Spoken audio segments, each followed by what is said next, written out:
తెలంగాణ రాజకీయాల్లో సంచలనం పరిణామాలు చోటు చేసుకున్నాయి. అంతా అనుకున్నట్టే కేసీఆర్ కుటుంబంలో చిక్కులు బయటపడ్డాయి. చిలికి చిలికి గాలివాన అయినట్టు ఒక్కొక్కటిగా కేసీఆర్ కుటుంబంలోని వివాదాలు బయటకు వస్తున్నాయి.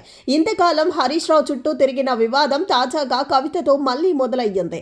బీఆర్ఎస్ అధినేత కేసీఆర్ కు ఆయన కుమార్తె ఎమ్మెల్సీ కవిత ఒక సంచలన లేఖ రాశారు. ఆ లేఖ బయటకు రావడంతో బీఆర్ఎస్ పార్టీ అంతర్గత పరిస్థితులు, భవిష్యత్తు వ్యూహాలపై అనేక ఊహాగానాలు మొదలయ్యాయి.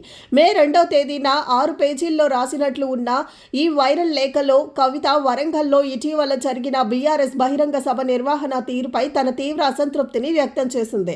కేసీఆర్ ప్రసంగానికి ముందు పార్టీ సీనియర్ నాయకులు మాట్లాడి ఉండాల్సిందని కవిత అభిప్రాయపడ్డారు.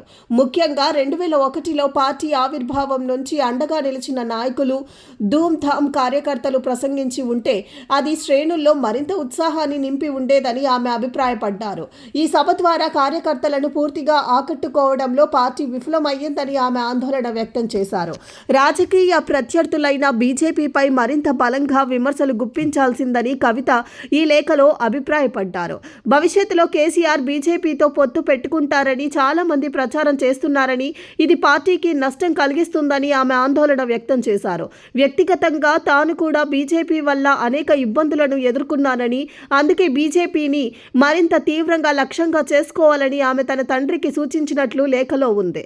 ఇటీవల జరిగిన ఎమ్మెల్సీ ఎన్నికల్లో బీఆర్ఎస్ పోటీ చేయకుండా బీజేపీకి మద్దతు ఇచ్చిందనే సందేశాన్ని కాంగ్రెస్ పార్టీ ప్రజల్లోకి బలంగా తీసుకెళ్లిందని, ఇది పార్టీకి ప్రతికూలంగా మారిందని కవిత అన్నారు. ప్రస్తుత రాజకీయ పరిణామాలను సమర్థవంతంగా ఎదుర్కోవడానికి పార్టీకి నిర్దిష్టమైన కార్యక్రమాలు, మార్గదర్శకాలు అవసరమని అంతా భావించారని, కానీ వరంగల్ సభలో అలాంటి స్పష్టత కొరవడిందని లేఖలో ప్రస్తావించారు. ఇప్పటికైనా 1 లేదా 2 ప్లీనరీ సమావేశాలను నిర్వహించి పార్టీ శ్రేణులకు దిశానిర్దేశం చేయాలని కవిత సూచించినట్లు ఈ లేఖలో ఉంది.